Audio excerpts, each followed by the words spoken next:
சரி, அன்புக்குரிய சகோதர சகோதரிகளே, நம்ம இப்போ எத்தனாவது பாகத்துக்குள்ளே வந்திருக்குன்னு பார்த்தீங்கன்னா, second part Israel prophecy, Israel பற்றி தீர்க்கதரிசனுடைய ரெண்டாவது பாகத்தில் நம்ம வந்திருக்கிறோம். இப்போ முதல் பாகத்தில் நம்ம என்ன பார்த்தோன்னு பார்த்தீங்கன்னா, எப்படி இஸ்ரேல் ஜனங்கள் வந்து தேவன் ஃபேவர் பண்ணார். ஸோ அந்த ஃபேவரில் அவங்க எப்படி வந்து தேவன் கீழ்ப்படியாமல் போனாங்க, எப்படி அவங்களுக்கு தண்டனையின் காலம் ஸ்டார்ட் ஆயிடுச்சு நம்ம பார்த்தோம். அந்த தண்டனையின் காலம் எப்போ முடியுதுன்னு நம்ம கண்டுபிடிச்சுன்னு பார்த்தீங்கன்னா 1878 வருஷம் முடியும் போது எக்ஸாக்டாக தேவன் என்ன பண்ண பார்த்தீங்கன்னா அவங்க ஃபேவர் ஸ்டார்ட் பண்ண ஆரம்பித்தார். ஸோ அதிலிருந்து இன்னைய வரைக்கும் என்ன பண்ணிருக்கார் தேவன் இஸ்ரேல் ஜனங்களை கூட்டி சேர்க்கிற ப்ராசஸில் எலும்புகள் ஒன்று சேர்ந்தது, நரம்புகள் ஒன்று சேர்ந்தது, தோல் மூடப்பட்டது. இன்னும் என்ன வரல, ஆவி வந்தாதான் எப்படி நிற்கும், சேனையா நிற்கும் நாம் பார்த்தோம். பட் என்ன வரல, இன்னும் ஆவி வரல. பட் அந்த ஆவி வரத்துக்கான எல்லா சூழ்நிலையும் தேவன் என்ன பார்த்தீங்கன்னா ரெடி பண்ணிட்டான்னு பார்க்குறோம். ஸோ அதான் நம்ம எப்படி பார்த்தோன்னு பார்த்தீங்கன்னா, அந்த ஒரு 83ஆம் சங்கீதத்தில் வரக்கூடிய இன்னர் சர்க்கிள், அந்த ஒரு ராஜ்யங்கள் எல்லாமே எப்படி இஸ்ரேல் தேசத்துக்கு ஆப்போசிட் வந்துட்டு இருக்குது. இன்னைக்கு அது கண் கூட நம்ம பார்த்துட்டு இருக்கோம், அது நிறைவேறி கொண்டு இருக்குது, அண்டர் ப்ராசஸ்ல பண்ணிட்டு இருக்குது நம்ம பார்க்குறோம். ஸோ அப்படின்னா இப்போ எத்தனாவது பார்ட்டுக்குள்ள நம்ம போக போறோம்னு பார்த்தீங்கன்னா ரெண்டாவது பார்ட்டுக்குள்ள நம்ம போக போறோம். ஸோ ரெண்டாவது பார்ட்டுக்குள்ள எப்படி ஆரம்பிக்கலாம் அப்படின்னு பார்த்தீங்கன்னா, ஃபர்ஸ்ட் இந்த இஸ்ரேல் தேசம் இருக்கு இல்லையா, இந்த இஸ்ரேல் தேசம், இந்த இஸ்ரேல் தேசத்தை பத்தின ஒரு ஃபர்ஸ்ட் இன்ட்ரோடக்ஷன் நம்ம என்ன பண்ண போறோம் பார்க்க போறோம். என்ன இன்ட்ரோடக்ஷன் அப்படின்னு பார்த்தீங்கன்னா, இந்த இஸ்ரேல் தேசம் வந்து பார்த்தீங்கன்னா கேபிட்டல் எது கேபிட்டல் இஸ்ரேல் தேசத்துக்கு? டெல் அவிவா, எருசலேமா? எருசலேம். பைபிள் பிரகாரம் இஸ்ரேல் கேபிட்டல் எதுன்னு பார்த்தீங்கன்னா ஜெருசலேம். ஆனால் இன்னை வரைக்கும் அது என்ன பண்ணல, எல்லா நாடுகளும் அங்கீகரிக்கல. ஆனால் இந்த இஸ்ரேலை பற்றி நம்ம ஒரு முக்கியமான ஒரு விஷயத்தை நம்ம உள்ள போய் பார்த்தா, எத்தனை முறை அட்டாக் பண்ணப்பட்ட தேசம் தெரியுங்களா? 52 முறை அட்டாக் பண்ணப்பட்ட தேசம் இஸ்ரேல் தேசம். அதில் 44 முறை என்ன பண்ணியிருக்கு, கேப்சர் ஆகி ரீகேப்சர், சிறைப்பிடிச்சிட்டு மறுபடியும் சிறைப்பிடிக்கப்பட்ட தேசம். அதில் 23 முறை முற்றுகை போடப்பட்ட தேசம், 2 முறை மொத்தமாக அழிச்சிட்டு திரும்பி உருவாக்கப்பட்ட தேசம். இந்த மாதிரி எந்த தேசத்துக்கு நடந்திருக்குதா? எதனா ஒரு தேசம் ஒரு முறை முற்றுகை போட்டு அழிஞ்சிச்சுன்னா முடிஞ்சு. ஆனால் இப்போ ஏற்பட்ட ஒரு கண்டிஷன் இருக்கிற தேசம் தான் எதுன்னு பார்த்தீங்கன்னா இஸ்ரேல் தேசம். ஆனால் அப்போ ஏற்பட்ட தேசம் இஸ்ரேல் தேசம். ஜெருசலேமை என்னவா அனௌன்ஸ் பண்ணியிருக்கிறாங்க, கேபிட்டலாக அனௌன்ஸ் பண்ணியிருக்கிறாங்க. ஸோ இப்போ யோசிச்சு பார்க்கலாம், இது நம்முடைய இந்த தேசத்தினுடைய சரித்திரத்தை நம்ம பார்த்துருக்குறோம் இவ்வளோ நேரம். ஸோ அப்படின்னா இந்த தேசத்தை, அந்த தேசத்தில் ஸ்பெஷாலிட்டி எதுன்னு பார்த்தீங்கன்னா தேவனுடைய ஆலயம், கரெக்டாக தேவாலயம். அந்த தேவாலயத்தை சாலமோன் ஞானி அந்த தேவாலயத்தை கட்டிட்டு தேவனுடைய என்ன ரிக்வெஸ்ட் வச்சாருன்னு பார்த்தீங்கன்னா, வசனம் வாசிக்கலாம் பாருங்க. 1 ராஜாக்கள் 9ஆம் அதிகாரம் 3ஆம் வசனம். 1 ராஜாக்கள் 9ஆம் அதிகாரம் 3ஆம் வசனம். கர்த்தர் அவனை நோக்கி, நீ என் சமூகத்தில் செய்த உன் விண்ணப்பத்தையும் உன் வேண்டுதலையும் கேட்டேன் என்று நீ கட்டின இந்த ஆலயத்தில் என் நாமம் என்றைக்கும் விளங்கத்தக்கதாக அதை பரிசுத்தமாக்கினேன், என் கண்களும் என் இருதயமும் என்னாலும் அங்கே இருக்கும். அப்படின்னா தேவன் சொல்லிட்டாரு, இந்த ஆலயத்துல என்னுடைய இருதயம் என் கண்கள் என்ன பண்ணும், எப்போதும் அதை நோக்கி இருக்கணும். அப்படின்னா சாலமோன் தேவாலயத்தை கட்டினார் இல்லையா, எந்த இடத்துல எக்ஸாக்டா கட்டினார் சாலமோன் தேவாலயம்? எந்த இடத்துல சாலமோன் தேவாலயம் கட்டப்பட்டிருக்கு பார்த்தீங்கன்னா, ஆபிரகாம் ஈசாக்க பலி கொடுத்தார் இல்லையா ஒரு மலை, என்ன மலை, அந்த மலையில் தான் எது கட்டப்பட்டிருக்குன்னு பார்த்தீங்கன்னா சாலமோன் தேவாலயம் கட்டப்பட்ட இடம். ஸோ அந்த இடத்துக்கு தான் ஆபிரகாம் என்ன பேரிட்டார்னு பார்த்தீங்கன்னா ஆதியாகமம் 22ஆம் அதிகாரம் 14ஆம் வசனம். ஆதியாகமம் 22ஆம் அதிகாரம் 14ஆம் வசனம். ஆபிரகாம் அந்த இடத்துக்கு யெகோவா ஈரே என்று பெயரிட்டான். யெகோவா ஈரே என்று பெயரிட்டான்.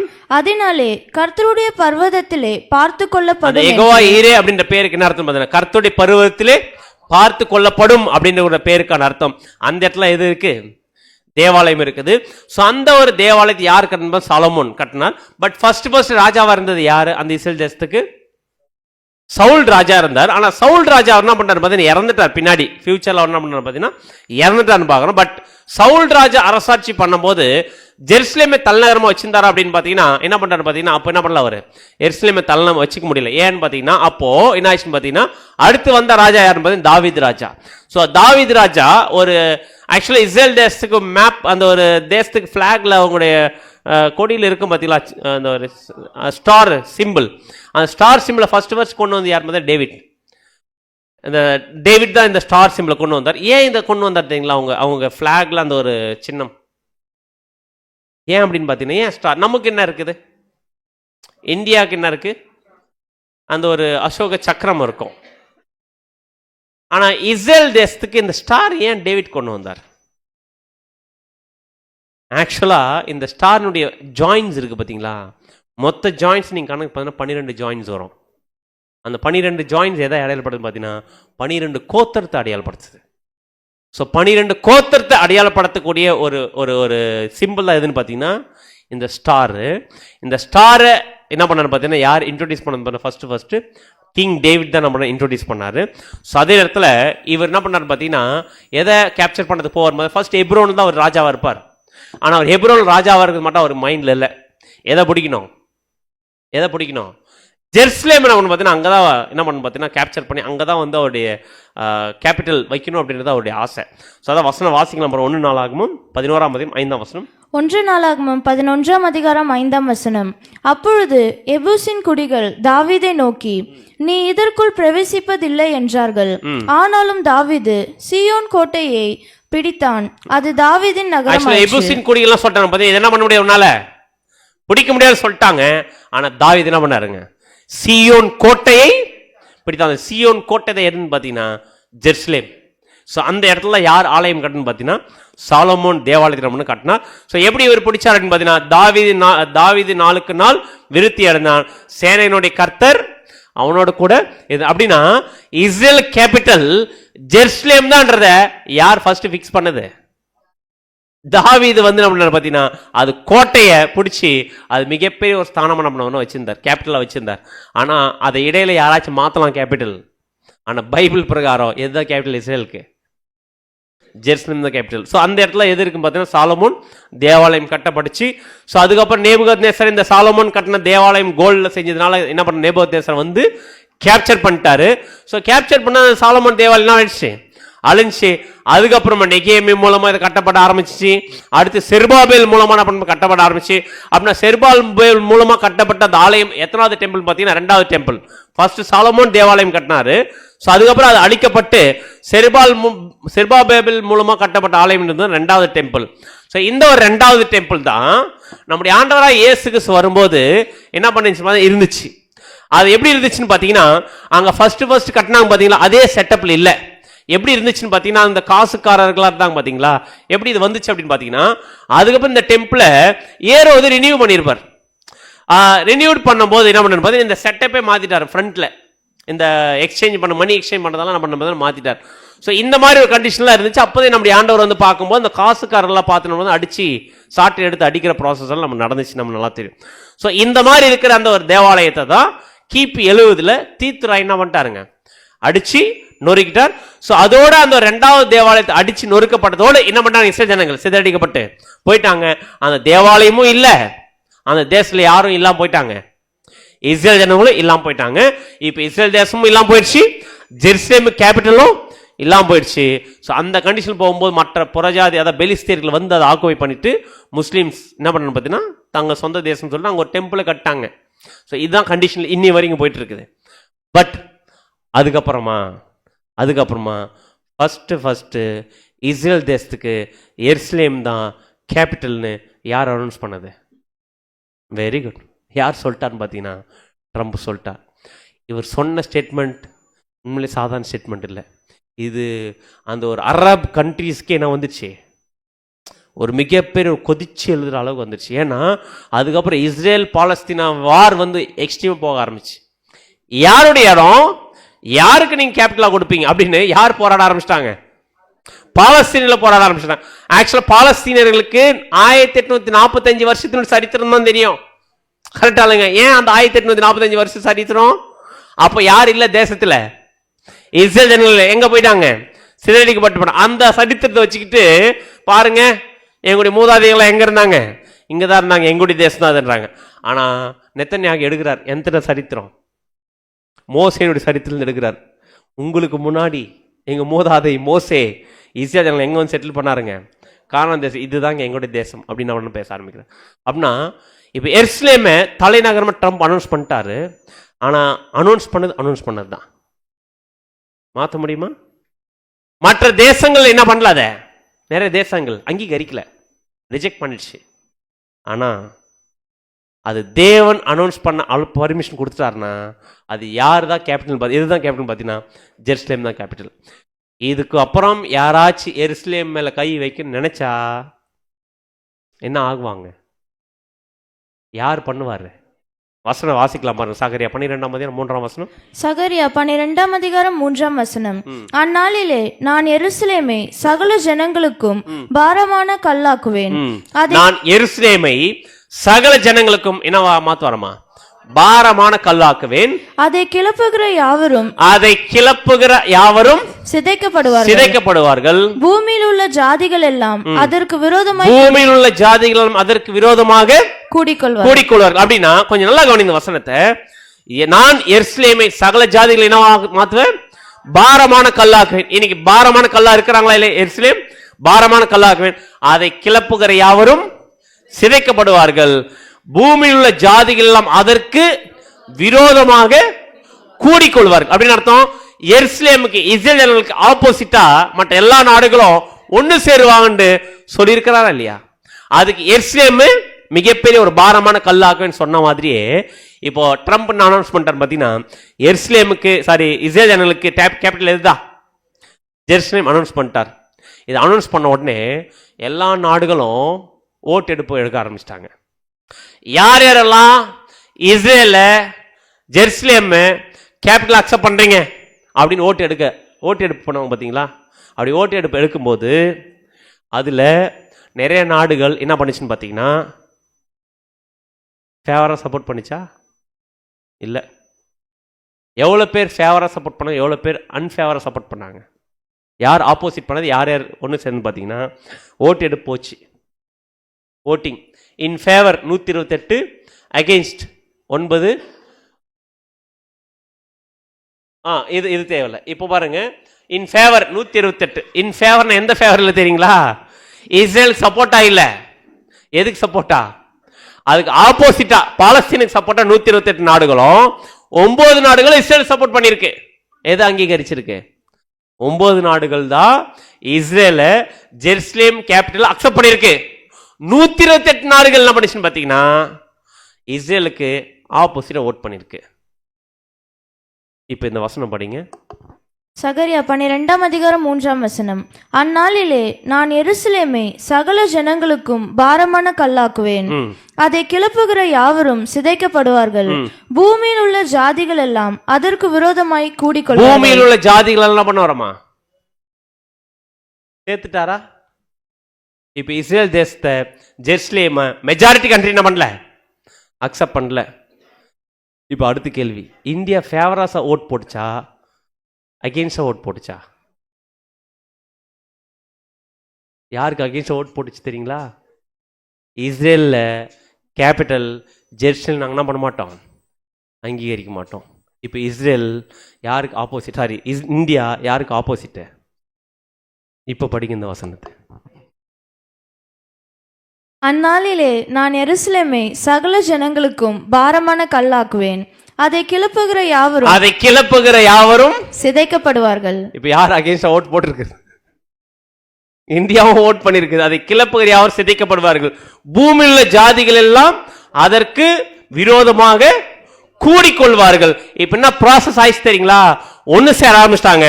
ஆனா இதுக்கு முக்கியமான காரணம் யார் பார்த்தீங்கன்னா ட்ரம்ப். ஆனா இந்த ட்ரம்ப் இல்ல, மேல இருந்து யார் பண்ணிருக்குது? தேவன் பண்ணிருக்கிறாரு.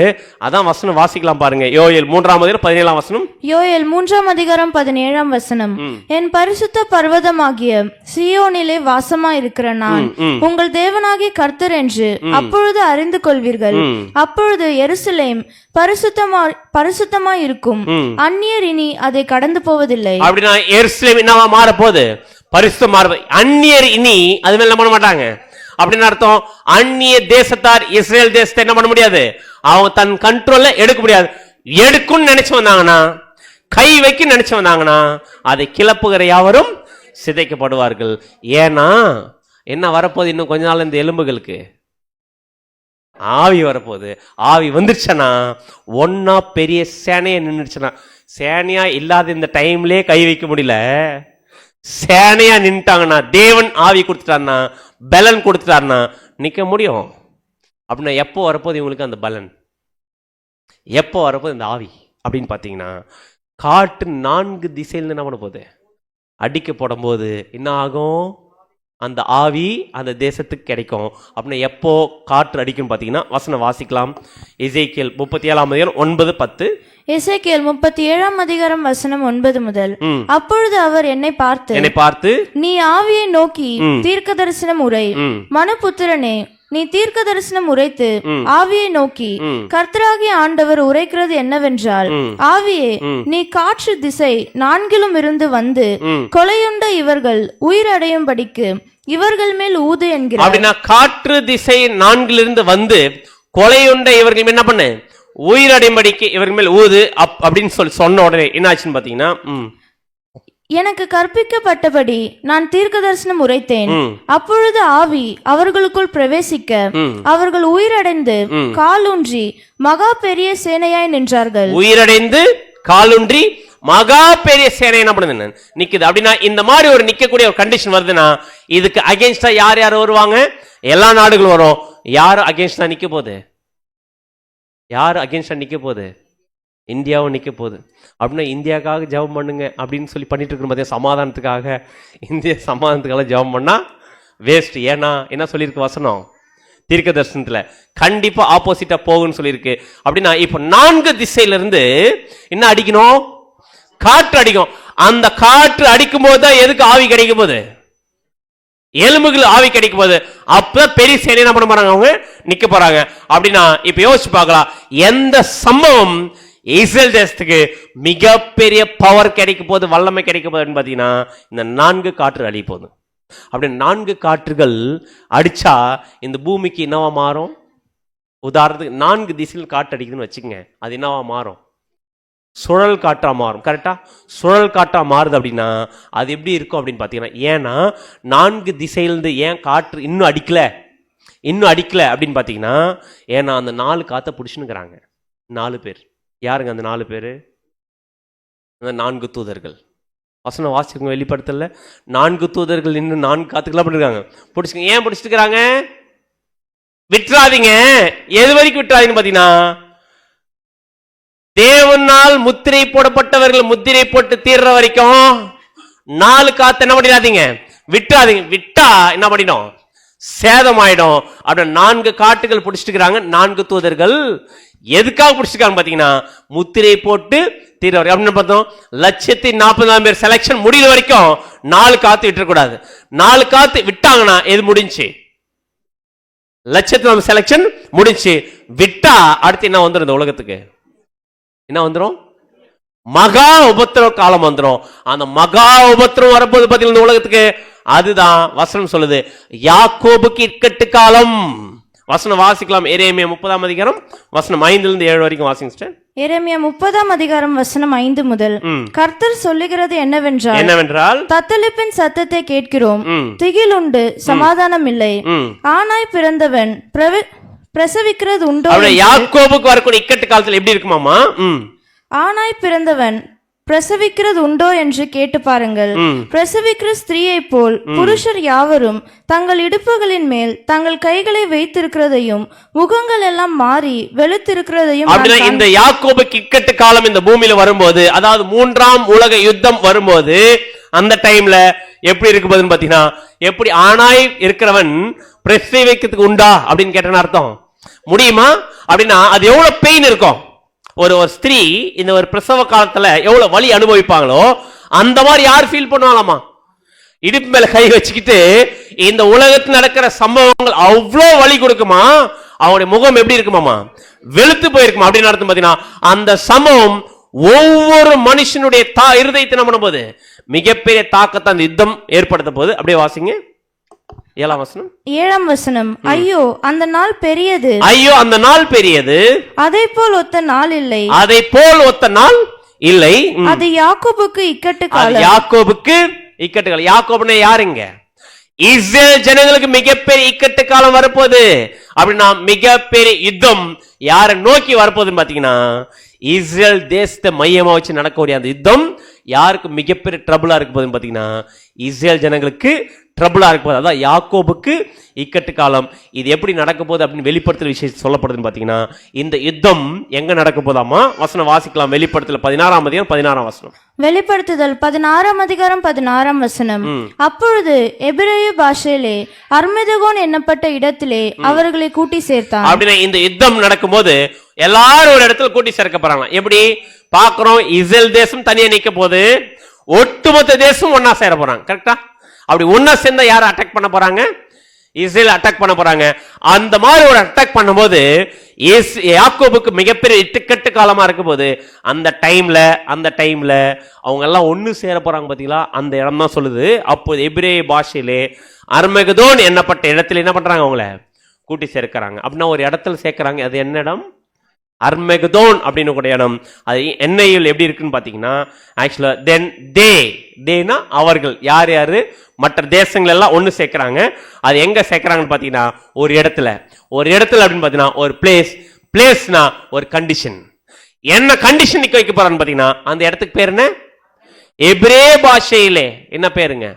அர்மெகதோன். அப்படின்னா அர்மெகதோன்ற ஒரு எபிரேய வார்த்தைக்கு அர்த்தம் என்ன அப்படின்னு பாத்தீங்கன்னா மவுண்ட் ஆஃப் டிஸ்ட்ரக்ஷன், அதாவது ராஜ்யங்களின் அழிவு.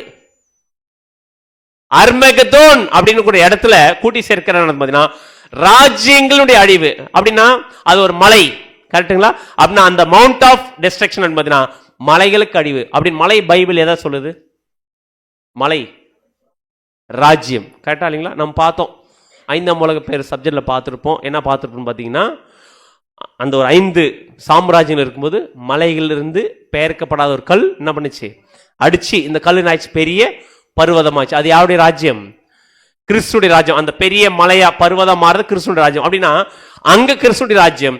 பட் இங்க சொல்லக்கூடிய ராஜ்யங்கள் எதுன்னு, மலைகள் எதுன்னு பாத்தீங்கன்னா இந்த உலக ராஜ்யங்கள். இந்த உலக ராஜ்யங்களுக்கெல்லாம் அழிவு வரக்கூடிய ஒரு கண்டிஷன் எதுன்னு பாத்தீங்கன்னா, அந்த அர்மெகதோன் கூடிய மகா உபத்திர காலத்தில் நடக்கிற இந்த யுத்தம் எப்படி நடக்க போகுதுன்னு பாத்தீங்கன்னா, யாரை மையமா வச்சு நடக்க போகுது? இஸ்ரேலை மையமா வச்சு நடக்க போகுது. இஸ்ரேல் தனி நாடு நிற்கும், மற்ற எல்லா நாடுகளும் ஒன்னு சேரும். யாருக்கு அகெயின்ஸ்டா? இஸ்ரேலுக்கு அகெயின்ஸ்ட். அதான் வசனம் நான் பார்க்கணும். All nations against Jerusalem. சகரியா 14ஆம் அதிகாரம் 2ஆம் வசனம் வாசிங்க சிஸ்டர். சகரியா 14ஆம் அதிகாரம் 2ஆம் வசனம். எருசலேமுக்கு விரோதமாக யுத்தம் பண்ண சகல ஜாதிகளையும் கூட்டுவேன், நகரம் பிடிக்கப்படும். என்ன ஆகும்? அப்படி யோசிச்சு பாருங்க. இந்த யுத்தத்துல மிகப்பெரிய யுத்தம் நடக்கும் போது அதுல நகரம் பிடிக்கப்படும், வீடுகள் கொள்ளையாகும், ஸ்திரீகள் அவமானப்படுவார்கள், நகரத்தால் பாதி மனுஷர் சிறைப்பட்டு போவார்கள், மீதியான ஜனமோ நகரத்தை விட்டு. அப்படின்னா இந்த யுத்தம் சாதாரணமா இருக்க போதுல மற்ற எல்லா நாடுகளும் யாருக்கு அகெயின்ஸ்டா வரப்போகுது? எருசலேம் அகெயின்ஸ்டா வரும். இதுதான் பைபிள் எப்படி சொல்லுது பாத்தீங்கன்னா, வேர்ல்ட் வார் 3, 3ஆம் உலக யுத்தம் இந்த பூமியில நடக்க போது. யாருக்கும்? இஸ்ரேலுக்கும் மற்ற நாடுகளுக்கும். இது இப்படி நாம நினைச்சுக்கிறோம். ஆக்சுவலா யாருக்கு நடக்கிற யுத்தம் தெரியுங்களா? தேவனுக்கும் சாத்தானுக்கும் நடக்கிற யுத்தம். அப்படின்னா தேவன் யார் பக்கம் நிப்பாரு? இஸ்ரேல் பக்கம் நிப்பாரு. இஸ்ரேலுக்கு சப்போர்ட் பண்ணா எந்த நாடுகள் சப்போர்ட் பண்ணுதோ அவங்க பக்கம் நிப்பாரு.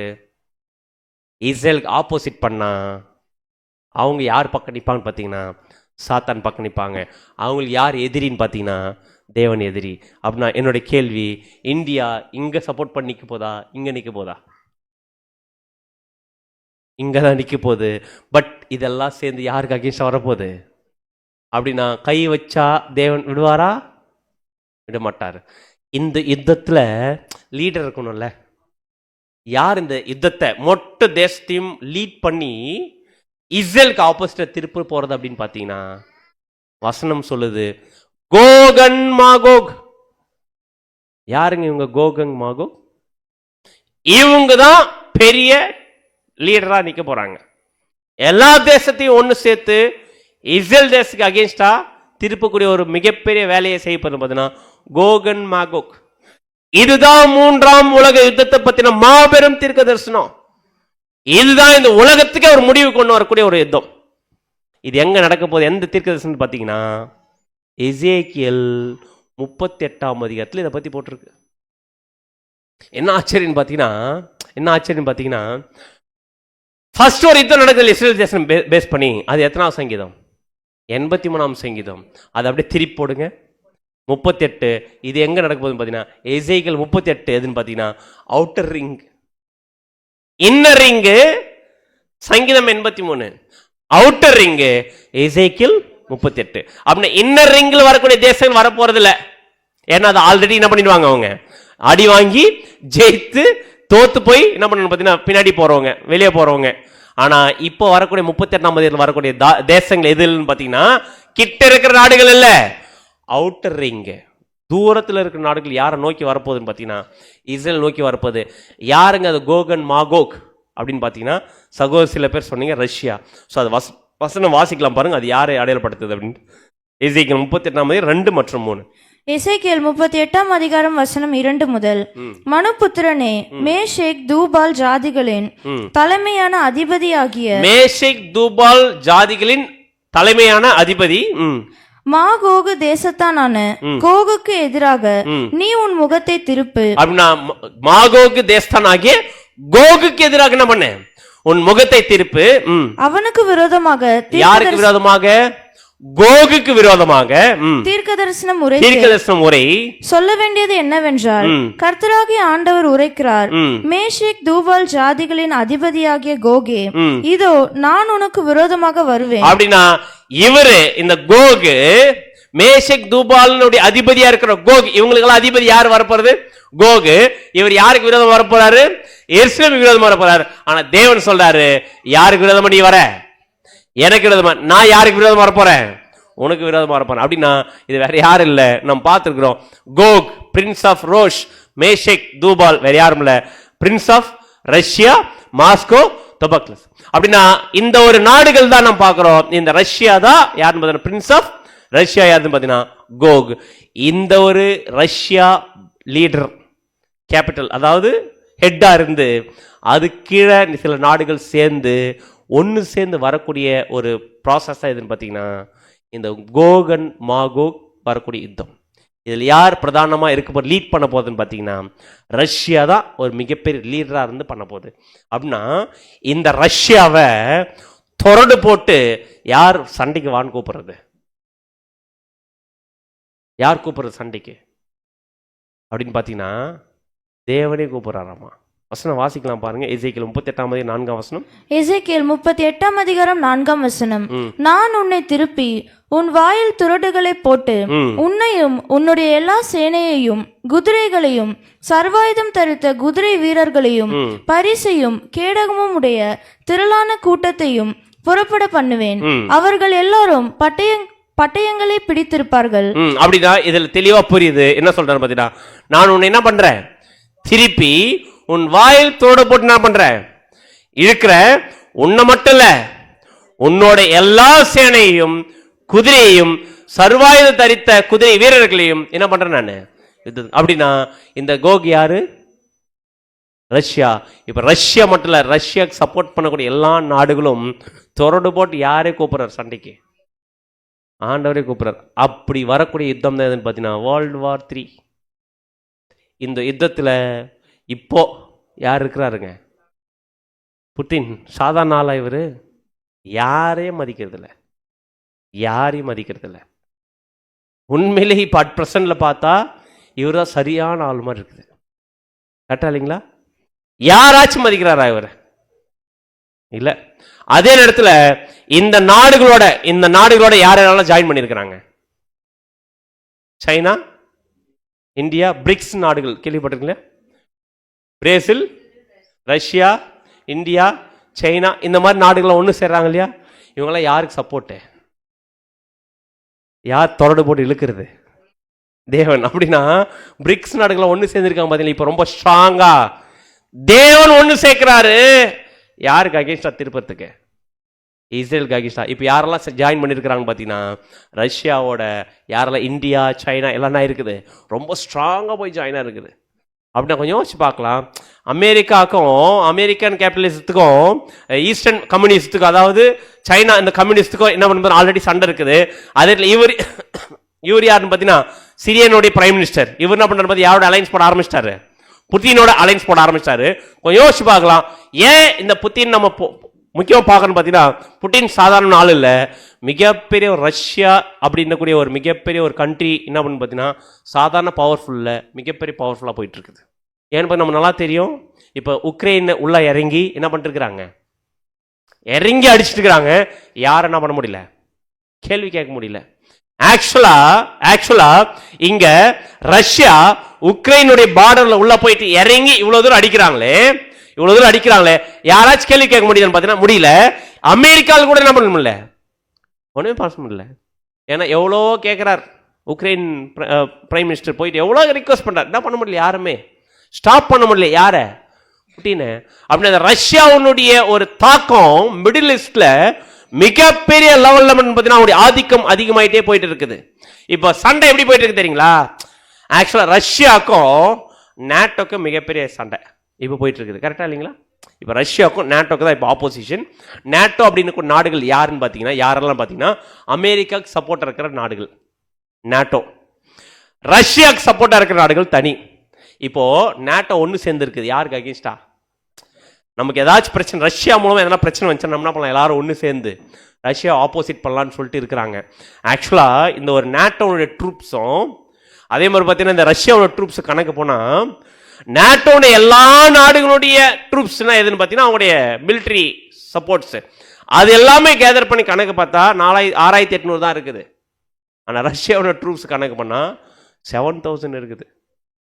மோஸ்ட் பவர்ஃபுல்லாக இருக்கிறாங்க. அப்படின்னா இன்னைக்கு இதுதான் இப்படி தான் போயிட்டு இருக்குது. நேட்டோ அண்ட் ரஷ்யாவுக்கு சப்போர்ட் பண்ணக்கூடிய நாடுகள். இது ஒரு பக்கம் இருக்கும்போது அமெரிக்கா, சைனா இவங்களுக்கு என்ன போயிட்டே இருக்குது, வார் போயிட்டே இருக்குது. பட் எங்கே போனாலுமே இந்த ரஷ்யாவுக்கு சப்போர்ட் பண்ணக்கூடிய நாடுகள் எல்லாருமே நேட்டோக்கு ஆப்போசிட்டு.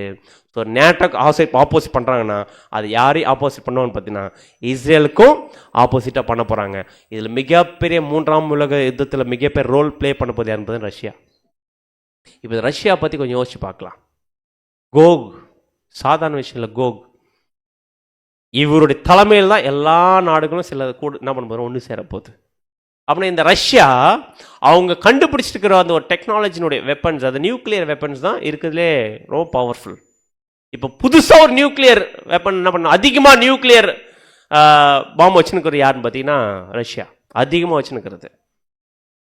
அவங்க என்ன கண்டுபிடிச்சிருக்காங்க பார்த்தீங்கன்னா புதுசாக ஒரு நியூக்ளியர் பவர்டு கண்டுபிடிச்சிருக்கிறாங்க. அது எப்படிப்பட்ட மிசைல்னு பார்த்தீங்கன்னா, பொதுவாக கண்டம் கண்டம் பாயக்கூடிய மிசைல் கண்டுபிடிப்பாங்க. இவங்க நியூக்ளியர்லாம் கண்டுபிடிச்சிருக்காங்க பார்த்தீங்கன்னா பல நாள் ஃப்ளை பண்ணிட்டே இருக்கும், பறந்துட்டே இருக்கும், அன்லிமிட் ரேஞ்சு. ஆக்சுவலாக ஒரு மிசைல் கண்டுபிடிக்கிற ஒரு லிமிட் ரேஞ்சு தான், ஒரு குறிப்பிட்ட தூரத்துக்கு போய் என்ன பண்ணாது தாக்கும், அவ்வளோதான் அதோட லிமிட். ஆனால் இவங்க கண்டுபிடிக்கிறது வந்து பார்த்தீங்கன்னா ஒரு லான்ச் பண்ணிட்டாங்கன்னா அது பல நாள் ட்ராவல் பண்ணிட்டே இருக்கும். ஆனால் எப்போ அடிக்கணுமோ யார் அடிக்கணுமோ கரெக்டாக அடிக்கும். அந்த மாதிரி ஒரு மிசைல் பண்ணியிருக்காங்க பார்த்தீங்கன்னா நியூக்ளியர் மிசைல் அப்படின்னு கண்டுபிடிச்சிருக்கிறாங்க. இதை இன்ட்ரோடியூஸ் பண்ணுறது யாருன்னு பார்த்தீங்கன்னா புட்டின் இன்ட்ரோடியூஸ் பண்றார். அது எப்படி An hour in, and a speech that had seemed relentlessly domestic suddenly took an explosive turn. No one expected Vladimir Putin's annual address to Parliament to involve advanced missile systems and strategic weapons amid talk of job creation and better roads in the years ahead. It was a response, he said, to years of unchecked advances by the United States in missile defense. Russia has always been a big nuclear state. No one wanted to speak constructively with us in the past. No one wanted to listen. Well, listen to us now. One missile in development, Putin explained, could travel the globe with unlimited range and actually undetected by radar defense systems. Radar இருக்குனா அந்த ரேடார்ல தப்பிக்கிற அளவுக்கு நம்ம கண்டுபிடிச்சிருக்காங்க. Presidential election, it was all greeted with ecstatic applause. எல்லா நாடுகளும் வீக்கிற அளவுக்கு நம்ம கண்டுபிடிச்சிருக்காங்க. இது மிகப்பெரிய ஒரு ஷாக்கிங் யாருக்கு வந்துச்சு பாத்தீங்கன்னா எல்லா நாடுகளும் வந்திருக்குது. மெயினா அமெரிக்காக்கு மிகப்பெரிய பயத்தை கொடுத்திருக்கு. ஏன்னா இப்ப ஏற்பட்ட ஒரு கண்டுபிடிப்பு பவர்ஃபுல் நாடா யார் போயிட்டு இருக்காங்க பாத்தீங்கன்னா, யார் போயிட்டு இருக்காங்க, ரஷ்யா போயிட்டு இருக்காங்க. ஏன்னா இவர்தான் யாரு, கோக் சாதாரண ரோல் பிளே பண்ண போறதுல. ஏன்னா இவர் மட்டும் இல்ல, கோக் மட்டும் இல்ல, கோகோட யாரெல்லாம் சேர போறாங்க பாத்தீங்கன்னா பல நாடுகள் சேர போறாங்க. எந்தெந்த நாடுகள் சேர போகுது கோகோட ரஷ்யா கூட அப்படின்னு பாத்தீங்கன்னா வாசிங்க எசேக்கியேல் 38ஆம் அதிகாரம் 5 to 7 வரைக்கும். எசேக்கியேல் 38 அதிகாரம் வசனம் 5 முதல். அவர்களோடு கூட யாரோடு கூட? கோகோடு கூட, மேஷேக் தூபால் அந்த கோகோடு கூட, பெர்சியா, எத்தியோப்பியா, லீபியா இருப்பார்கள். அப்படின்னா இந்த 3 நாடுகளும் யார் கூட சேர போறாங்க? கோ கூட சேர போறாங்க. அது யாருங்க? பெர்சியா, எத்தியோப்பியா, லீபியா அப்படின்னு பாத்தீங்கன்னா, பெர்சியா வேற யாரும் இல்ல, இன்னைக்கு இருக்கிற ஈரான். லிபியா வேற யாரும் இல்லை, நமக்கு தெரியும் லிபியா நாடு. அதுக்கப்புறம் துர்க்கி, சிரியா, இவங்க எல்லாம் ஒண்ணு சேர போறாங்க. சேர போறாங்களா அப்படின்னு பாத்தீங்கன்னா, சேர போறாங்கல்ல, ஆல்ரெடி ஒண்ணு சேர்ந்துட்டாங்க. இவங்க மட்டும் இல்ல, அடுத்தது கோமர். இவங்க யாருன்னு பாத்தீங்கன்னா ஈஸ்ட் யூரோப். அப்படின்னா இவங்களும் யாருன்னு ஆக்சுவலா இவங்கெல்லாம் யாருன்னு பாத்தீங்கன்னா யாஃபேத்தினுடைய சந்ததி. ஆக்சுவலா இந்த 38 அதிகாரத்துல ரஷ்யாவோட சேரக்கூடிய இந்த தேசங்கள் இதெல்லாம் சேரப்போதுன்னு ஒண்ணு சேரப்போதுன்னு பாத்தீங்கன்னா, யாபேத்தினுடைய ஒரு சந்ததியும் ஹாம்னுடைய சந்ததி தான் ஒண்ணு சேர போறாங்க. யார் யாரு? மாகோக், கோமர், மேஷேக், தூபால், தொகர்மா, பெர்சியா, இவங்க எல்லாம் ஒண்ணு சேர போறாங்க. இப்ப பிரசன்ட்ல இருக்க கண்ட்ரீஸ். அடுத்து எத்தியோப்பியா, லிபியா, இவங்களாம் ஒண்ணு சேர போறாங்க. இவங்கெல்லாம் யாருன்னு பாத்தீங்கன்னா ஆக்சுவலா யாபேத்தினுடைய சந்ததியும் ஹாமுடைய சந்ததியும். ஆனா இதுல யாரு இல்ல? ஷேமுடைய சந்ததி இந்த சண்டையில இன்க்ளூட் ஆகல. அப்படின்னா 83ஆம் சங்கீதத்துல இன்னர் சர்க்கிள் பக்கத்தில் இருக்கிற நாடுகள் எல்லாம் பத்தி போட்டிருக்குது. ஆனா எசேக்கியேல் 38ஆம் அதிகாரத்துல எங்க இருக்கிற நாடுகள்? தூரத்தில் இருக்கிற நாடுகள், அவுட்டர் ரிங். இந்த அவுட்டர் ரிங் தான் எதுன்னு பாத்தீங்கன்னா இந்த 3ஆம் உலக யுத்தத்துல பார்ட்டிசிபேட் பண்ணக்கூடிய தேசங்கள் எது எதெல்லாம் பாத்தீங்கன்னா மாகோக், மேஷேக், ரோஷ், தொகர்மா, கோமர், தூபால், பெர்சியா, பூட், குஷ், இவங்க எல்லாருமே அவுட்டர் ரிங்ல இருக்கக்கூடிய நாடுகள். இவங்க எல்லாருமே ஒண்ணு சேர்ந்து யாரு கூட வர போறாங்க? ரஷ்யாவுடைய தலைமையில இவங்க எல்லாரும் யாரு அகேன்ஸ்டா வர போறாங்க பாத்தீங்கன்னா இஸ்ரேலுக்கு அகேன்ஸ்டா வர போறாங்க. ஆனா ஃபர்ஸ்ட் பார்த்தது எங்க இருக்கிறவங்க? உள்ள இருக்கிறவங்க, உள்ள இருக்கக்கூடிய நாடுகள். ஆனா இப்போ பாக்குறது 38ஆம் அதிகாரத்துல அவுட்டர் ரிங். அப்படி இந்த நாடுகள் எல்லாமே வரும்போது சண்டைக்கு வரும்போது யார் அவங்க கூட வரமாட்டான்னு பாத்தீங்கன்னா ஷேம் சந்ததியார் வரமாட்டாங்க. யாருங்க அவங்க அப்படின்னு பாத்தீங்கன்னா வசனம் வாசிக்கலாம். எசேக்கியேல் 38ஆம் அதிகாரம் 13ஆம் வசனம். எசேக்கியேல் 38ஆம் அதிகாரம் 13ஆம் வசனம். சேபா தேசத்தாரும் தேதான் தேசத்தாரும் தர்ஷீஷின் வர்த்தகரும். நல்லா கவனிங்க இந்த வசனத்தை. சேபா தேசத்தாரும் தேதான் தேசத்தாரும் தர்ஷீஷின் வர்த்தகரும் அதனுடைய பால சிங்கங்களான அனைவரும் உன்னை நோக்கி நீ கொள்ளையிட அல்லவோ வருகிறாய் என்றும். என்ன பண்ணுவாங்களாமா?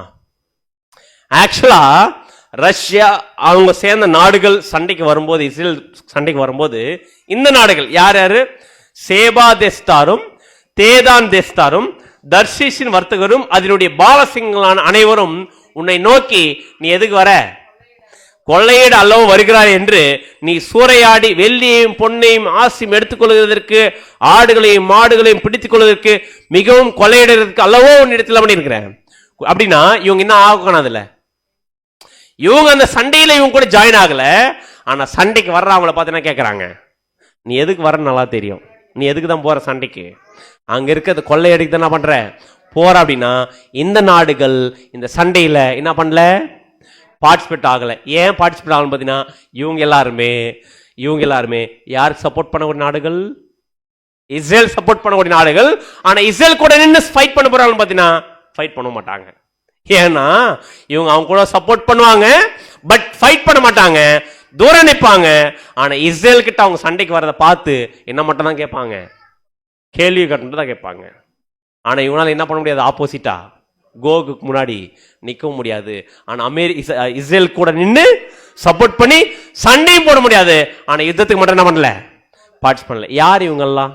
யாருங்க? ஷேபா தேதான் தேஸ்தார் அப்படின்னு பாத்தீங்கன்னா ஆக்சுவலா ஆபிரகாமுடைய 3வது மனைவி இருக்காங்க கேத்துரால், அவங்களுடைய பிள்ளைகளுக்கு பிறந்தவங்க தான் யாருன்னு பாத்தீங்கன்னா ஷேபா தேதான்.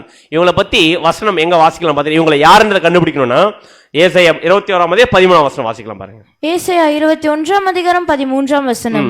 அரேபியாவின் பாரம். நல்லா கவனி. அரேபியாவின் பாரம்.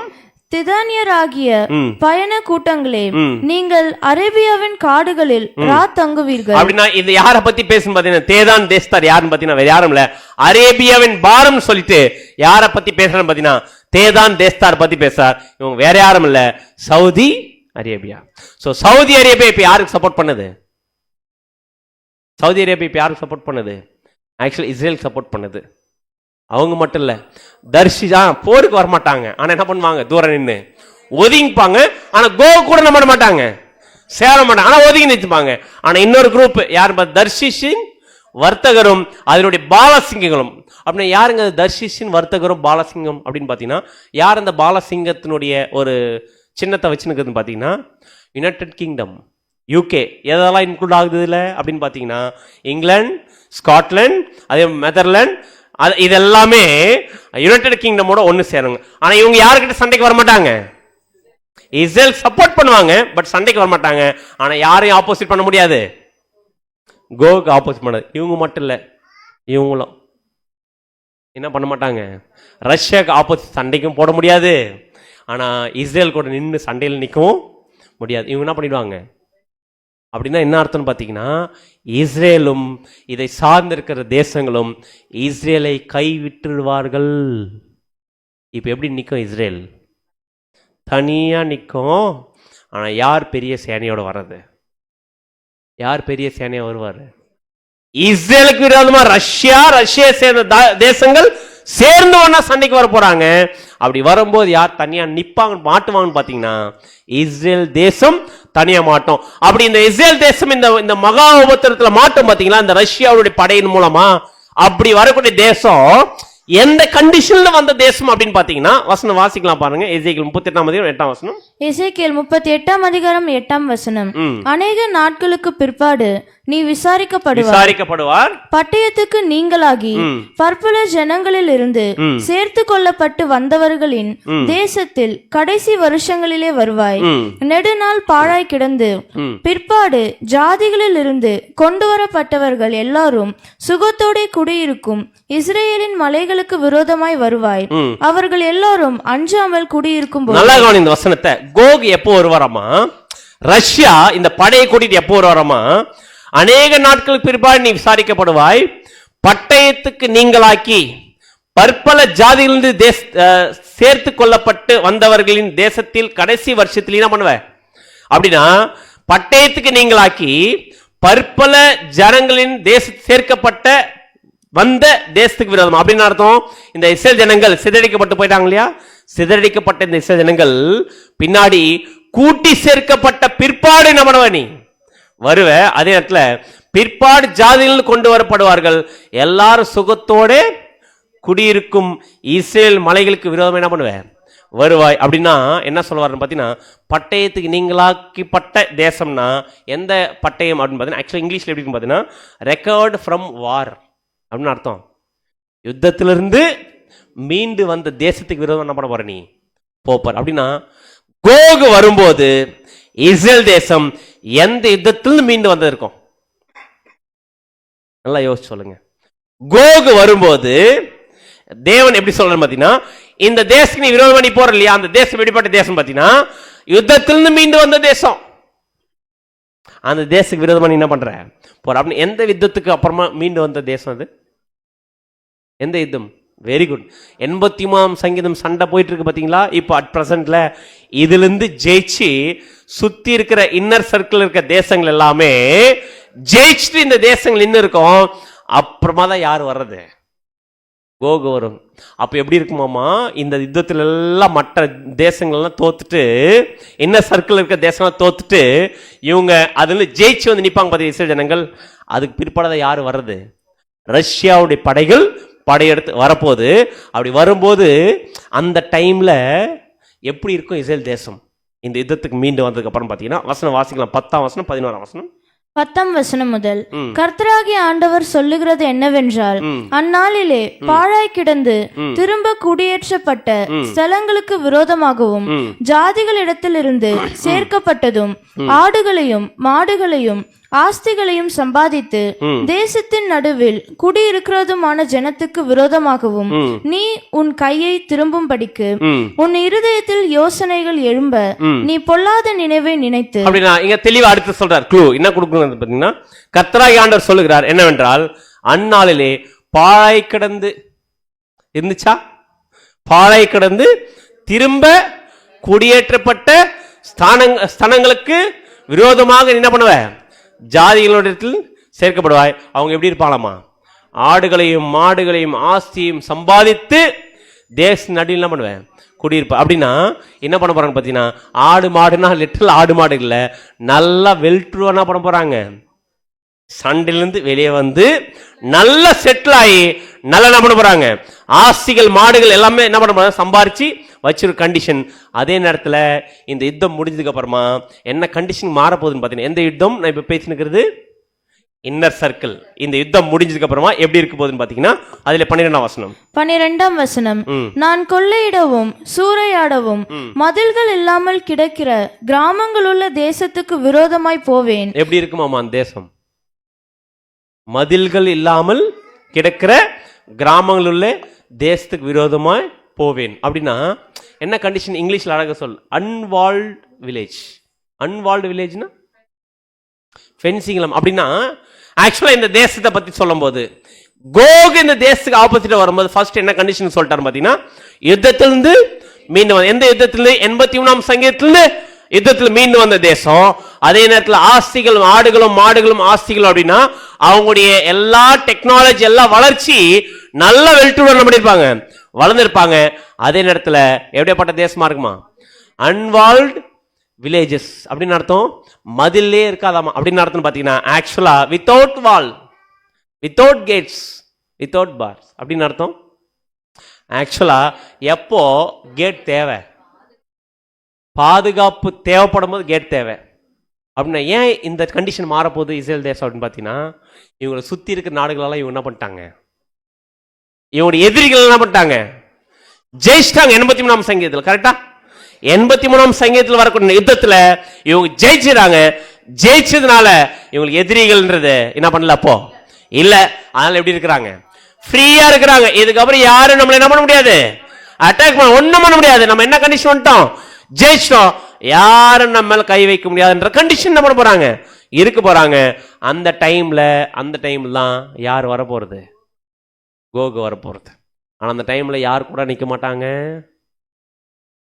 அமெரிக்கா நிக்குமா. இப்ப யார் ரொம்ப சப்போர்ட் இஸ்ரேலுக்கு, அவனா போய் கை குளிக்குவார் யாருக்கிட்ட, அமெரிக்கா கிட்ட. எதனா ஃபண்ட் வேணா டக்குன்னு என்ன பண்ணுவாங்க, இமீடியட் ஃபுல் ஃபண்ட் சப்ளை யாருன்னு பார்த்தீங்கன்னா, ஃபண்டு மிசைல்ஸ் எல்லாம் வெப்பன்ஸ் எல்லாம் சப்ளை வந்து பார்த்தீங்கன்னா அமெரிக்கா. ஆனால் கடைசியில் அமெரிக்கா என்ன பண்ணிடும், கை விட்டுரும். யார் தனியாக மாட்டோன்னு பார்த்தீங்கன்னா இதில் கொஞ்சம் யோசிச்சு பாருங்க. ரஷ்யா படைய ஒட்டுமொத்த நாட்டோ படை சேர்ந்து என்ன பண்ண முடியல, ஜெயிக்க முடியுதா, பண்ண முடியல. அப்பேற்பட்ட ஒரு பவர்ஃபுல் கண்ட்ரி எதுன்னு பார்த்தா ரஷ்யா, அவங்க சப்போர்ட் பண்ணக்கூடிய நாடுகள். ஆனால் அந்த நாடுகள் அமெரிக்கா என்ன பண்ணிடும், கைவிட்டுரும், ஒதுங்கிடும். நல்லா வளர்ந்த நாடுகளும் கைவிட்டுரும். யார் தனியாக மாட்டுவாங்க, இஸ்ரேல் மட்டும் தனியாக மாட்டோம். எப்படி இருக்கும் அந்த கண்டிஷன் கொஞ்சம் யோசிச்சு பாருங்க. ஒரு ஆட்டுக்குட்டி ஒரு 10 சிங்கத்துக்கிட்ட மாட்டிச்சுன்னு எப்படி இருக்கும், அந்த மாதிரி கண்டிஷன் இப்போ யார் மாட்ட போகிறது, 3ஆம் உலக யுத்தத்தில் இஸ்ரேல் மாட்டோம். அந்த டைம்ல தேவன் சொல்றாரு, கோக் படையெடுத்து இஸ்ரேலுக்கு விரோதமா வரும்போது தேவன் என்ன ஸ்டேட்மெண்ட், அந்த பாயிண்ட்ல எப்போ இஸ்ரேல ரஷ்யா வந்து தாக்குதோ அப்போ தேவன் என்ன சொல்றாருன்னு பாத்தீங்கன்னா, யார் அகைன்ஸ்ட் நிப்பாராமா, யாருமே நிக்க மாட்டாங்க, யார் வருவேன் அப்படின்னு சொல்றாரு பாத்தீங்கன்னா, எசேக்கியேல் 38:18 வசனம். இஸ்ரேல் தேசத்துக்கு விரோதமாக கோகு வரும் காலத்தில், நல்லா கவனி, இஸ்ரேல் தேசத்துக்கு விரோதமாக கோகு வரும் காலத்தில் என் உக்கிரம் என் நாசில் ஏறும் என்று கர்த்தராகிய ஆண்டவர் அப்படின்னு அர்த்தம். அப்படின்னு பாத்தீங்கன்னா நம்ம சொல்லுவோம் பாத்தீங்களா, எனக்கு கோபம் எப்படி இருக்குது, உச்சத்துக்கு ஏறுது அப்படின்னு சொல்லுவோம். அந்த மாதிரி யாருக்கு ஏறுதாமா, தேவன் எப்போ கோக் இஸ்ரேல் தேசத்தை அட்டாக் பண்ணதுக்கு பெரிய சேனையோட வராங்களோ அப்போ தேவன் சொல்றாரு, என்னுடைய உக்கிரம் என் நாசில் பண்ணுது ஏறுது.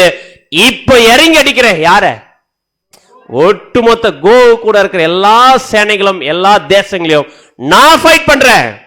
இஸ்ரேல் உங்களுக்கு சப்போர்ட்டா வேற யாரும் வரமாட்டாங்க, நீங்க தனியா நிப்பீங்க, பயப்படாதீங்க. உங்க கூட யார் நிக்கிறேன், நான் நிக்கிறேன்.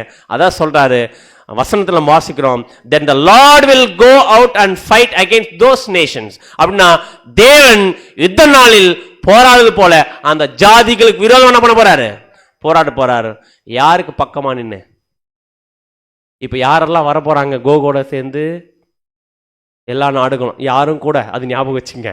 அப்படின்னா யார் அகேன்ஸ்டா வரப்போறது பார்த்தீங்கன்னா தேவனுக்கு அகேன்ஸ்டா வரும்போது கண்டிப்பா இந்த யுத்தத்துல யார் தான் ஜெயிப்பார்னு பார்த்தீங்கன்னா தேவன் இஸ்ரேல் பக்கமா நின்று என்ன பண்ண போறான்னு பார்த்தீங்கன்னா யுத்தத்தை நடத்த போறாரு. அப்படி நடத்தும் போது அவர் எவ்வளோ பெரிய பவர்ஃபுல் கண்ட்ரியா இருக்கட்டும், தேவன் பட்சத்தில் இருந்தாருன்னா அப்பேற்பட்ட தேசம் சின்ன தேசமா இருந்தா கூட பரவாயில்ல, அது பவர்ஃபுல்லா எப்ப மாறுன்னு பார்த்தீங்கன்னா பவர்ஃபுல் காட் அந்த தேசத்து கூட இருந்தாருன்னா கண்டிப்பா அப்பேற்பட்ட யுத்தத்துல யாருக்கு தான் வெற்றி கிடைக்கும் பார்த்தீங்கன்னா கண்டிப்பா இஸ்ரேல் தேசத்துக்கு வெற்றி கிடைக்கும். அந்த பாயிண்ட்ல என்ன நடக்க போது, எப்படி நடத்த போற இந்த யுத்தத்துன்னு பாத்தீங்கன்னா வசனம் வாசிக்கலாம். மீகா 5ஆம் அதிகாரம் 5ஆம் வசனம். மீகா 5ஆம் அதிகாரம் 5ஆம் வசனம். இவரே சமாதானக்காரனர், அசிரியன் நம்முடைய தேசத்திலே வரும்போது, நல்லா கவனி, அசிரியன் நம்முடைய தேசத்தை வரும்போதும் நம்முடைய அரண்மனைகளை மிதிக்கும் போது, கண்டிப்பா இந்த ரஷ்யா கூட சேர்ந்து 3ஆம் உலக யுத்தத்துல பெரும் படை வந்து அமெரிக்கா தாக்கி பிடிக்க வரும்போது ரொம்ப இக்கட்டான கண்டிஷன் யாருக்கு இருப்பது? அமெரிக்கா இருப்பதை நம்ம வசனம் வாச்சோம். யாக்கோபுக்கு என்ன இருக்க போது? அது இக்கட்டு காலமா இருக்கும் போது திகைச்சிடுவாங்க, வெளிரி போயிடும் முகம்லாம். அந்த கண்டிஷன் இருக்கும்போது தேவன் என்ன பண்ண போறாருமா? 7 மேய்ப்பரையும் மனுஷரில் 8 அதிபதிகளையும் அவனுக்கு விரோதமாக நிறுத்துவேன். யாருக்கு விரோதமா? கோகுக்கு விரோதமா யார் நிப்பாட்ட போறாரு பாத்தீங்கன்னா 7 மேய்ப்பரையும் மனுஷரில் 8 அதிபதிகள் நிப்பாட்டு வரமா. யாருங்க அது 7 மேய்ப்பர் 8 அதிபதிகள்? இஸ்ரேலுக்கு விரோதமா வரக்கூடிய அந்த சேனைகளை எதிர்த்து தேவன் யார் அனுப்புறாரு பார்த்தீங்கன்னா இஸ்ரேலுக்கு சப்போர்ட்டா 7 மேய்ப்பர்கள், மனுஷரில் 8 அதிபதிகள். அப்படி யார் யார் நிக்க போகுதுன்னு பாத்தீங்கன்னா 7 மேய்ப்பர்கள் வேற யாரும் இல்ல, 1,44,000 பேர். 7 கால சபை பரிசுத்தவான்கள் யார் கூட நிக்க போறான்னு பார்த்தீங்கன்னா யுத்தத்துல இஸ்ரேல் தேசத்தோடு நிக்க போறாங்க. மனுஷரில் 8 அதிபதிகள். யாருங்க அந்த மனுஷரில் 8 அதிபதிகள் அப்படின்னு பார்த்தீங்கன்னா பூமியில உயிர் தேர்ந்து வரக்கூடிய முற்பிதாக்கள். ஆக்சுவலா இந்த 3ஆம் உலக யுத்தத்துல யார் பூமியில் உயிர் தேர்ந்து வரப்போறான்னு பார்த்தீங்கன்னா கிளைமேக்ஸ்ல முற்பிதாக்கள் ஆபிரகாம், ஈசாக்கு, யாக்கோபு, தாவீது, மோசே எல்லாரும் எங்க எந்திரிச்சு வர போறாங்க? இந்த பூமியில எந்திரிச்சு வர போறாங்க. அந்த பாயிண்ட்ல என்ன ஆக போகுது பாத்தீங்கன்னா இஸ்ரேல் தேசத்துக்கு சப்போர்ட்டா முற்பிதாக்கள் வந்து நிப்பாங்க. கொஞ்சம் யோசிச்சு பாருங்க, தாவீது ராஜா எந்திரிச்சு வந்தாருன்னா ஒட்டுமொத்த சேனையுமே யாரு?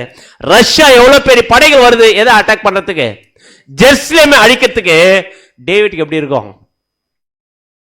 யாரு பிடிச்ச தேசம்? யார் எனக்கு கொடுத்த தேசம் இது? எங்களுடைய தேசத்துக்குள்ள நீ உள்ள வந்துட முடியுமா?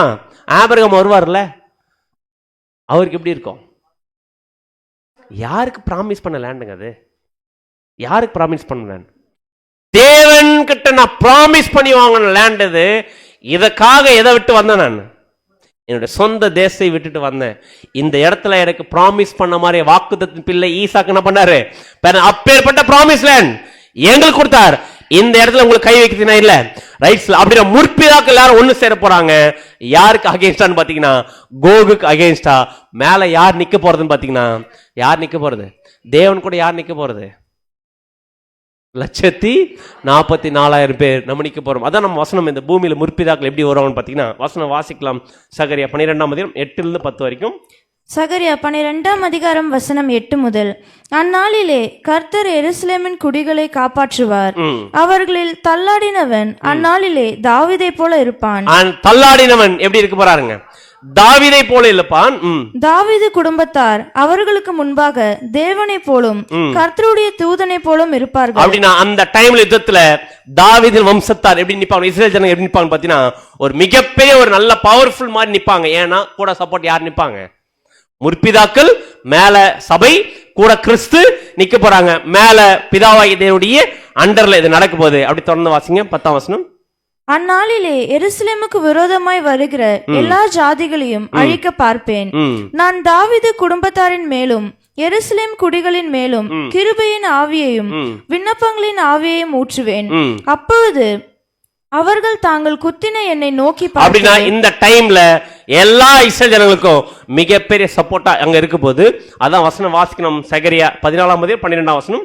சகரியா 14 எருசலேமுக்கு விரோதமாக யுத்தம் பண்ணின எல்லா ஜனங்களையும். நல்லா கவனிங்க, யாரை பார்த்து சொல்றாருங்க?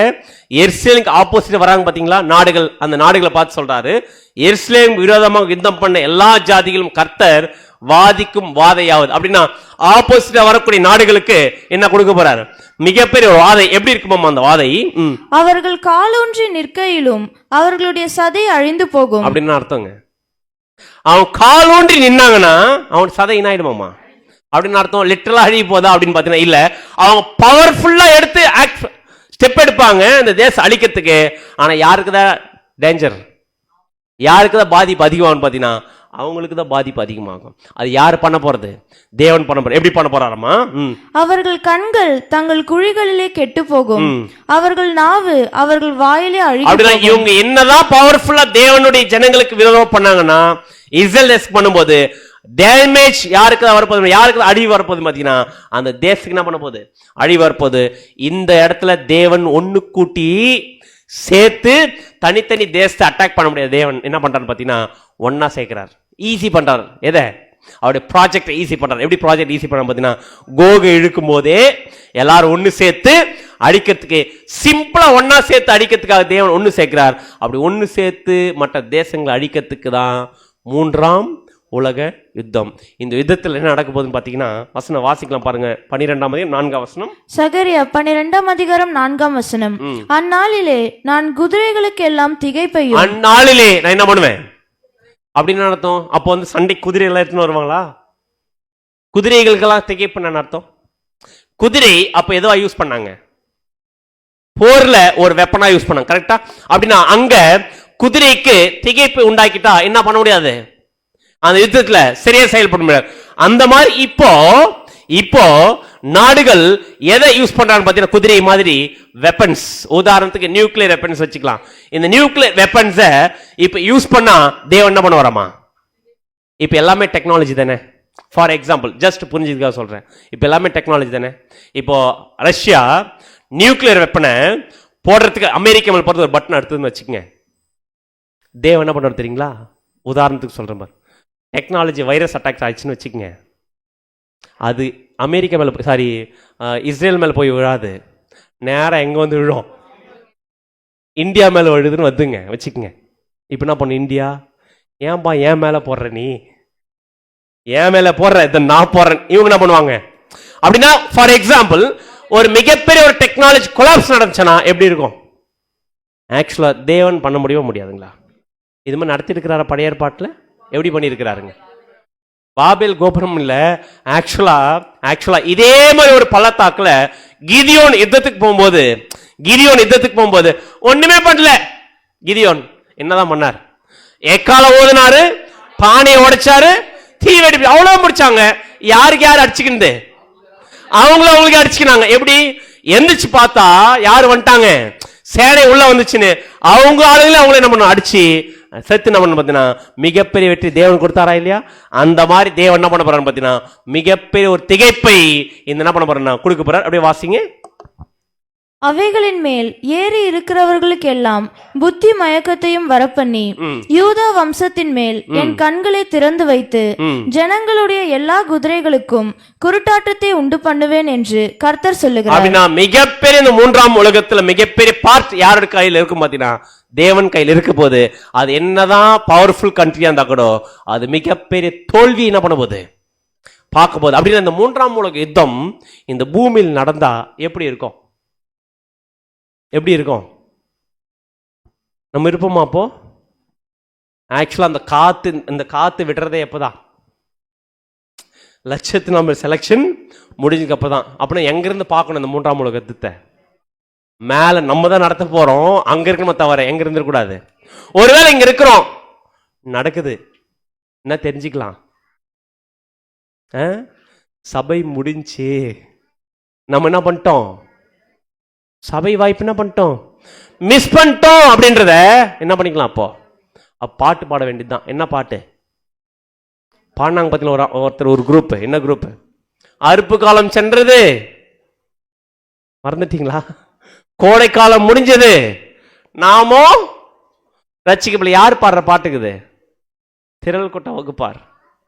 சபை வாய்ப்பை மிஸ் பண்ணிட்டு திரள் கூட்ட வகுப்பார் மகாபத்தில் பண்ணுவாங்க, மாட்டுவாங்க. மாட்டும் போது ஆரம்பத்தில் மாட்டுவாங்க, மாட்டும் போது பாடுற பாட்டு தான் எதுன்னு பாத்தீங்கன்னா அறுப்பு காலம் முடிஞ்சு கோடை காலம் முடிச்சு. நாம என்ன பண்ணல, ரட்சிக்கப்படலன்ற ஒரு பாட்டை யார் பாடுவார்? திரள் கூட்ட வகுப்பார். ஆனா நம்ம என்ன பண்ண கூடாது, அந்த பாட்டை எங்க பாடணும்னு பாத்தீங்கன்னா சியோன் ஆட்டுக்குட்டியானரோட கூட, ஆட்டுக்குட்டியானரோட கூட என்ன பண்ணணும் பாத்தீங்கன்னா அங்க ஒரு பாட்டு பாடணும். அந்த பாட்டு தான் பாடத்துக்கு நம்ம வந்திருக்கோம் தவிர இந்த பூமியில இந்த பாட்டை பாடத்துக்கு வரல. ஆனா இந்த மகா உபத்திரம் இந்த பூமியில வந்துச்சுன்னா இன்னைக்கு பார்த்துருக்க இந்த உலகம் எந்த கண்டிஷனுக்கு போகும் அப்படின்னு பார்த்தீங்கன்னா, எல்லா வளர்ந்த நாடுகளும் அவங்க கிட்ட இருக்கிற இந்த ஆயுதங்களை யூஸ் பண்ண ஆரம்பிச்சாங்க. எப்படி இருக்கும் அப்படின்றத, எவ்வளோ பெரிய ஒரு தாக்கம் இருக்கும் அப்படின்றத ஒரு சின்ன வீடியோ கிளிப்ஸ் பார்க்கலாமா? ஏன்னா நம்ம இங்கே இருந்து பார்க்க போகிறதில்ல, நம்ம மேலே இருக்க போகிறோம். அதுக்கு ஜஸ்ட் ஒரு சின்ன வீடியோ கிளிப் பார்க்கலாம் எப்படி இருக்குன்றது.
Tankare, hunkashilade, wohitikade, hoyate.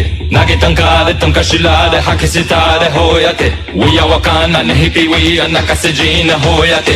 Hey, hey, hey, hey, hey, hey, hey. எல்லாமே ஓபன் பண்ணி nuclear Tankare, wakatankare, wakatankare. We are wakana, we are wakana, we are wakana, we are wakana, hoyate, da hoyate, da hoyate, da hoyate.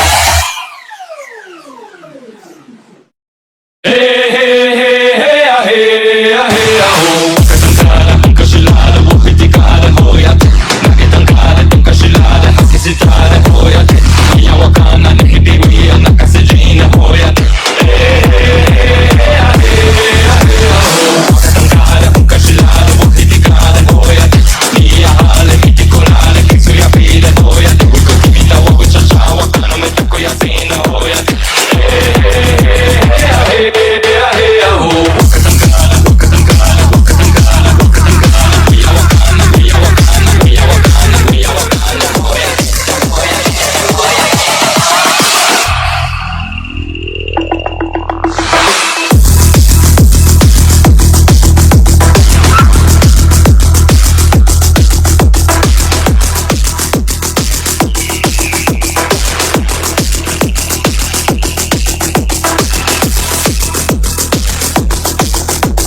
போகும்போது but ஏற்பட்ட யுத்தத்துல யார் ஜெயிப்பாங்க? யார் ஜெயிப்பாங்க? கண்டிப்பா எல்லாம் இஸ்ரேல் ஜெயிச்சு முடிக்கிற ஃபைனலா என்ன ஆக போகுதுன்னு பாத்தீங்கன்னா, யாரை இவர்கள் சிலுவையில் கொன்றார்களோ ஃபைனலா இவங்க பக்கம் கிறிஸ்து நின்று வெற்றியை கொடுத்ததுக்கு அப்புறமா இவர் தான் உண்மையான மேசியான்றதை யார் அக்செப்ட் பண்ண போறாங்க? இஸ்ரேல் வசனம் வாசிக்கலாம் பாருங்க. சகரியா 12ஆம் அதிகாரம் 10ஆம் வசனம். சகரியா 12ஆம் அதிகாரம் 10ஆம் வசனம். நான் தாவீது குடும்பத்தாரின் மேலும் எருசலேம் குடிகளின் மேலும் கிருபையின் ஆவியையும் விண்ணப்பங்களின் ஆவியையும் ஊற்றுவேன். அப்பொழுது அவர்கள் தாங்கள் குத்தின என்னை நோக்கி பார்த்து, ஒருவன் தன் ஒரே பேரானவனுக்காக புலம்புகிறது போல. யாரை அங்கீகரிக்க போறான்னு பாத்தீங்கன்னா, ஒட்டுமொத்த இஸ்ரேல் ஜனங்களும் இந்த யுத்தத்துல தனி நாடா நிக்கும் போது, இவ்வளோ பெரிய ஒரு சேனை ஆப்போசிட் பண்ணும்போது, ஜெயிச்சு நிக்கும் போது அந்த டைம்ல ஃபீல் பண்ணுவாங்க, நம்முடைய டெக்னாலஜியோ நம்முடைய பலத்திலையோ நம்ம என்ன பண்ணல, ஜெயிக்கல. இது யார் தான் நம்ம கூட நின்னது? தேவன், கிறிஸ்து, 140,000 பின்னாடி தெரிஞ்சுக்க போறாங்க. ஆனா ஒண்ணு தெரிஞ்சுக்க போறாங்க, அவரை சிலுவையில் கொன்ன கிறிஸ்து தான் நம்முடைய மேசியான்றதை என்ன பண்ணுவாங்க, அந்த பாயிண்ட்ல அங்கீகரிக்க போறாங்க. ஸோ அப்போ அங்கீகரிக்கப்படும் போது அப்போ தேவன் முழுமையா என்ன பண்ணுவார் பார்த்தீங்கன்னா, இஸ்ரேல் ஜனங்களை அங்கீகரிக்க போறார். அதான் வசனம் வாசிக்கலாம் பாருங்க. ரோமர் 11ஆம் அதிகாரம் 15ஆம் வசனம். ரோமர் 11ஆம் அதிகாரம் 15ஆம் வசனம். அவர்களுடைய தள்ளிவிடுதல் உலகத்தை ஒப்புரவாக்குதலா இருக்க அவர்களை அங்கீகரித்துக் கொள்ளுதல் என்னமா இராது. யோசிச்சு பாருங்க, இஸ்ரேல் ஜனங்க மிஸ் பண்ண ஒரு வாய்ப்பு தான் இப்ப யார் வந்திருக்கிறது. ஆக்சுவலி இஸ்ரேல் ஜனங்கள் கிறிஸ்து அங்கீகரிக்க போனதனுடைய மிகப்பெரிய ஒரு வாய்ப்பு தான் இப்ப யாருக்கு வந்திருக்கு, நமக்கு வந்திருக்கு, சபை வாய்ப்பா மாறத்துக்கு. ஆனா இஸ்ரேல் அங்கீகரிச்சிருந்தாங்கன்னா இன்னைக்கு நமக்கு இந்த வாய்ப்பு கிடைச்சிருக்குமா? ஆனா அவங்க அங்கீகரிக்க போனதனுடைய பிளஸிங் நமக்கு வந்துச்சு. ஆனா இஸ்ரேல் ஜனங்கள் கிறிஸ்துவை அங்கீகரிச்சிட்டாங்கன்னா அதோடைய ஆசீர்வாதம் எப்படி இருக்கு. அதான் சொல்றாரு பாருங்க, அவர்களை அங்கீகரித்துக் கொள்ளுதல் என்னமா இராது, மரித்தோர்ந்த ஜீவன் உண்டானது போல் உள்ள இருக்குமல்லவா அப்படின்னு அர்த்தம். பாத்தீங்கன்னா ஒரு செத்து போயிட்டா ஒரு உயிர் கிடைச்சா எப்படி இருக்கும், அந்த மாதிரி யார் கிடைக்க போகுதுன்னு பாத்தீங்கன்னா இஸ்ரேல் ஜனங்களுக்கு மிகப்பெரிய ஒரு பலம் கிடைக்க போகுது. ஏன்னா இவ்வளவு நாள் யாரை விட்டு தூர போனாங்களோ அவங்க கிட்ட என்ன பண்ணிட்டாங்க, நின்ட்டாங்க. ஏன்னு பார்த்தீங்கன்னா யார் கூட சப்போர்ட் பண்ண பார்த்தீங்கன்னா யுத்தத்தில் தேவனும் கிறிஸ்து சப்போர்ட் பண்ணாங்க. ஃபைனலாக இந்த யுத்தம் முடியும் போது மறிச்சிட்டாங்க பார்த்தீங்களா எல்லாருமே. ஆதாம்ல இருந்து எல்லாரும் செத்து போயிட்ட எல்லா ஜனங்களையும் இந்த மூன்றாம் யுத்தத்தில் மறிச்ச எல்லாரையுமே நம்முடைய ஆண்டவராக இயேசு கிறிஸ்து என்ன பண்ண போறாரு. யோசிக்கலாம், என்ன பிரதர் இவ்வளோ 3ஆம் உலக யுத்தத்துல தேவன் தான் நடத்துறாரு, யுத்தத்துல இவ்வளோ பேர் சாகுறாங்களேன்னு கேட்டா, இன்னும் கொஞ்ச நாள்ல யார் உயிர் எழுப்ப போறாரு, செத்து போயிட்ட எல்லாரையுமே தேவன் என்ன பண்ண போறாரு, உயிர் எழுப்ப போறாரு. அதான் வசனம் வாசிக்கலாம். யோவான் 5ஆம் அதிகாரம் 28ஆம் வசனம். யோவான் 5ஆம் அதிகாரம் 28ஆம் வசனம். இதை குறித்து நீங்கள் ஆச்சரியப்பட வேண்டாம். ஏனென்றால் பிரேத குழிகளில் உள்ள அனைவரும் அவருடைய சத்தத்தை கேட்கும் காலம் வரும். அப்படின்னா பிரேத குழியில் இருக்கிற அனைவரும் அவருடைய சத்தத்தை கேட்கும் காலம் வரும். அப்படின்னா இந்த 3ஆம் உலக யுத்தத்தில் சரி, அதுக்கு முன்னாடி யாரெல்லாம் சேர்த்தாங்களோ எல்லாருமே கிறிஸ்து என்ன பண்ண போறாரு பார்த்தீங்கன்னா அவருடைய ராஜ்யத்துல, 3ஆம் உலகம் என்கிற ராஜ்யத்துல என்ன பண்ண போறாரு, உயிர்த்தெழுப்பி வர வைக்க போறாரு. அப்படி உயிர்த்தெழுப்பி வர வைக்கணும்னா இப்போ தேசங்களுக்கு இருக்கிற கர்வம் இருக்கு இல்லையா, ஆணவம் இருக்கு இல்லையா, இது எல்லாத்தையும் அடிச்சு நொறுக்கத்துக்காக தேவன் எதை கொண்டு வராரு, இந்த 3ஆம் உலக யுத்தத்தில் கொண்டு வந்து. கொஞ்சம் யோசிச்சு பாருங்க, ரஷ்யா என்னதான் பவர்ஃபுல் நாடா இருந்தாலும் கடைசியில சின்ன நாடுகள் தோத்து நின்றா எப்படி இருக்கும். அப்போ தெரியும் என்ன சொல்லுவாங்க தெரியுங்களா, நாங்கள் எவ்வளோ பவர்ஃபுல் இருந்தாலும் அந்த சின்ன நாடு நாங்கள் ஜெயிக்க முடியல, அவங்க கூட இருக்கிற தேவன் தான் உண்மையான தேவன் அப்படின்றத அப்போ நம்புவாங்க. அப்படி நம்பும் போது பூமியில் இருக்க எல்லாரும் உயிர்த்தெழுந்து வருவாங்க. உயிர்த்தெழுந்து வரும்போது என்ன பண்ணுவாங்க தெரியுங்களா, இப்போ இஸ்ரேல் ஜெயிச்சு நிற்கும். இப்போ இஸ்ரேல் ஜெயிக்க நிற்கும் போது உலகத்தில் இருக்க எல்லா ஜனங்களும் என்ன யோசிப்பாங்க பார்த்தீங்கன்னா, நம்ம வணங்கி இந்த கல்லோ மண்ணோ எல்லாம் நம்பிட்டு இருந்தோம், அது நமக்கு வெற்றி கொடுக்கல. ஆனா அவங்க வணங்கின உண்மையான தேவன் என்ன பண்ணார், அவங்களுக்கு வெற்றி கொடுத்தார். அப்படின்னா உண்மையான கடவுள் இதெல்லாம் இல்லை, யாருதான், கிறிஸ்து தான். கிறிஸ்துக்கு மேல பிதாவாகி தேவன் தான்றத கண்டுபிடிச்சிட்டு எல்லா புறஜாதிகளும் யூதன் கிட்ட வருவாங்களாமா. 10 புறஜாதி மனுஷன் ஒரு யூதனுடைய தொங்கலை பிடிச்சிட்டு என்ன சொல்லுவாராமா, உங்ககிட்ட தாங்க தேவன் இருக்கிறாரு அப்படின்னு நான் என்ன பண்ணிட்டோம், தெரிஞ்சுக்கிட்டோம். நீங்க யார கடவுளை வணங்குறீங்களோ நாங்க என்ன பண்றோம் வணங்கன்னு சொல்லிட்டு 10 புறஜாதி மனுஷன் ஒரு யூதரிடத்து உங்களை பிடிச்சிட்டு நான் வாங்க தேவன் தொழுது கொள்றான்னு எல்லா ஜனங்களும் யாருக்கிட்ட வரப்போறாங்க? தேவன்கிட்ட வரப்போறாங்க. அப்போ தேவன் உலக ஜனங்களுடைய இந்த ஒரு கண்டிஷன் உயிர் திருப்பி கொண்டு வராரு இல்லையா? எல்லா ஜனங்களும் யார் அங்கீகரிக்க போறாங்க? யூதர்கள் மட்டும் இல்ல, ஒட்டுமொத்த இஸ்ரவேல் ஜனங்களும் பிளஸ் உலக ஜனங்களும் பிதாவாகி தேவனும் அங்கீகரிக்க போறாங்க. இயேசு கிறிஸ்துவ அங்கீகரிக்க போறாங்க. 1,44,000 பேர் சபையை என்ன பண்ண போறாங்க? அங்கீகரிக்க போறாங்க. ஃபைனலா இந்த உலக ஜனங்கள் மரணம்ன்ற ஒரு சிறையிலிருந்து, கஷ்டம் வேதனைன்ற கண்டிஷன்ல இருந்து ஒட்டுமொத்த உலக ஜனங்களை என்ன பண்ண போறான்னா தேவன் அவனுடைய கண்ணீர் யாவையும் யார் துடைக்க போறதுன்னு பாத்தீங்களா? தேவனே துடைக்க போறார். வசனம் வாசிக்கலாம் பாருங்க. வெளிப்படுத்தல் 21ஆம் அதிகாரம் 4ஆம் வசனம். வெளிப்படுத்துதல் 21ஆம் அதிகாரம் 4ஆம் வசனம். அவர்களுடைய கண்ணீர் யாவையும் தேவன் துடைப்பார். இனி மரணமும் இல்லை, மரணமும் இல்லை, துக்கமும் இல்லை, இல்லை, அலறுதலும் இல்லை, வருத்தமும் இல்லை, முந்தினவைகள் ஒழிந்து போயின என்று விளம்பினது. அப்படின்னா இதுக்கப்புறம் தேவன் அவருடைய ராஜ்யத்துல யுகாயுகத்துக்குள்ளார உயிர் தேர்ந்து வரக்கூடிய உலக ஜனங்களுக்கு பிளஸிங்ஸ் கொடுத்துட்டார். மரணம் இல்லை, துக்கம் இல்லை, அலறுதல் இல்லை, வருத்தம் இல்லை, முந்தினவைகள் ஒழிந்து போயின. ஃபைனலா எந்த ஆசீர்வாதத்தை ஆதாமும் அவனுடைய மனுக்குலம் இழந்து போச்சோ அந்த ஒரு ஆசீர்வாதத்துக்கு மறுபடியும் என்ன பண்ண போறாரு? பெற்றுக்கொள்றதுக்கு உதவி செய்ய போறார். அந்த ஆசீர்வாதம் வரணும்னா இப்ப இருக்கக்கூடிய இந்த 2ஆம் உலகம் என்ன பண்ணும்? முடிவுக்கு வரணும். எப்படிதான் முடிவு கொண்டு வராரு? 3ஆம் யுத்தத்தின் மூலம் முடிவு கொண்டாரு. அந்த 3ஆம் யுத்தம் வரணும்னா யாருக்கு எகென்ஸ்டா வரணும்? இஸ்ரேலுக்கு அகென்ஸ்டா வரணும். இஸ்ரேல் அகென்ஸ்டா வரணும். இஸ்ரேல் ஆகணும், எலும்பு ஒன்று சேரணும், நரம்பு வரணும், தசை வரணும், தோல் மூடணும், அடுத்து என்ன வரணும்? ஆவி வரணும். ஒன்று சேர்ந்துச்சா? எலும்புகள் எல்லாம் சேர்ந்துச்சு.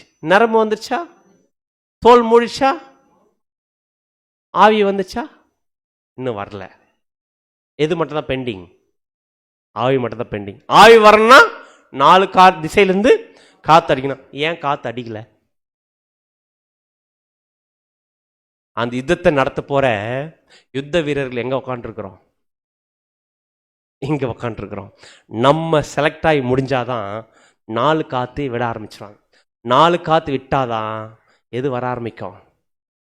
மகா உபத்திரவ காலம். ஒரு அப்படின்னா யாருக்காக வெயிட்டிங் தெரியுங்களா? இந்த உலகம் இந்த ஆசீர்வாதத்துக்கு போறது, மகா உபத்திரத்தில் மாட்டி வெளியே வரத்துக்கு அந்த ஆசீர்வாதம் பெற்றுக்கொள்ளணும்னா இப்ப யாருக்காக வெயிட்டிங்? நமக்காக வெயிட்டிங். தேசத்துக்கு என்ன நடக்குதுன்னு பார்த்துட்டோம். பட் அந்த தேசத்துக்கு ஆவி வரணும்னா, சேனையா நிக்கணும்னா இப்ப யார் ரெடி ஆகணும்? 1,44,000 செலக்ஷன் முடியணும். இன்னும் இங்கே உட்காந்து சப்ஜெக்ட் கேட்டுருந்தா வேலைக்கு ஆகாது. ஏன் இந்த சத்தியத்தை தேவன் கொடுக்குறா தெரியுங்களா? இந்த சத்தியத்தை கேட்க கேட்க நமக்கு என்ன வரணும்?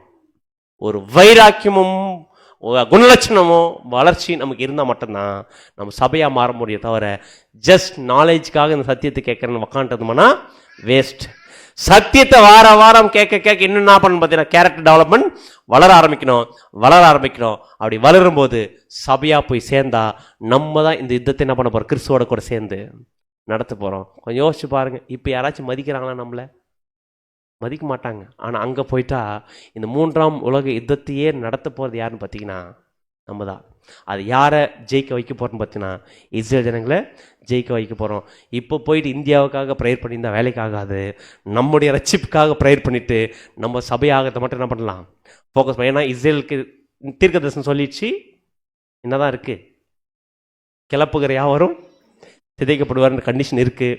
பட் இந்த மிகப்பெரியான ஒரு எதிர்காலம் உலக ஜனங்களுக்கு வரணும்னா மிகப்பெரிய ஒரு யுத்தம் நடக்க போகுது. ஸோ இதில் நம்முடைய பார்ட் என்னன்றதை நம்ம என்ன பண்ணிட்டோம்? பார்த்துட்டோம். இதுதான் இஸ்ரேலை பற்றிதான தீர்க்க தரிசனம். அடுத்த வாரம் நாம் பார்க்க போகிற பாடம் என்ன அப்படின்னு பார்த்தீங்கன்னா 3 அறுவடைகள். 3 அறுவடைகள்ன்ற சப்ஜெக்ட் பார்க்க போகிறோம். இந்த 3 அறுவடைகளில் நம்ம எத்தனாவது அறுவடையில் இருக்கிறன்றதை நம்ம என்ன பண்ண போகிறோம்? பாடமாக பார்க்க போகிறோம். ஸோ எத்தனை மணிக்கு வரலாம்? ஸோ ஆஸ் யூஷுவல் நமக்கு என்ன டைம் பார்த்தீங்கன்னா எப்பவும் வர மாதிரி 6 o'clock நம்ம என்ன பண்ணலாம்? எல்லாருமே வந்துடலாம். இன்னைக்கு நமக்கு 4 o'clock நம்ம சொன்ன மாதிரி இன்னைக்கு மட்டும் தான் 4 o'clock. அடுத்த வாரத்தில் எப்படி வரப்போகுதுன்னு பார்த்தீங்கன்னா as usual regular time 6 o'clock நம்ம என்ன பண்ண போகிறோம் வரப்போகிறோம். ஸோ அதில் யாருன்னா மிஸ் ஆயிருந்தாங்கன்னா அவங்களுக்கு சொல்லிடுங்க. அடுத்த வாரத்தில் இந்த 6 o'clock நடக்க போகுது. ஸோ சரியான நேரத்தில் வந்து இந்த ஆவிக்குரிய பாடத்தை நம்ம கேட்டு குணலட்சணத்தில் வளர்ந்து கிறிஸ்துவோடு சென்று சேர தேவன் தாமே கிருபை செய்வாராக. இந்த ஒரு வாய்ப்பை நமக்கு ஏற்படுத்தி கொடுத்து நம்முடைய பிதாவாகிய தேவனுக்கும் நம்முடைய ஆண்டவராகிய இயேசு கிறிஸ்துவுக்கும் நம் நன்றிகளையும் ஸ்தோத்திரத்தை நம்ம எடுத்துக்கொள்வோம். ஆமீன்.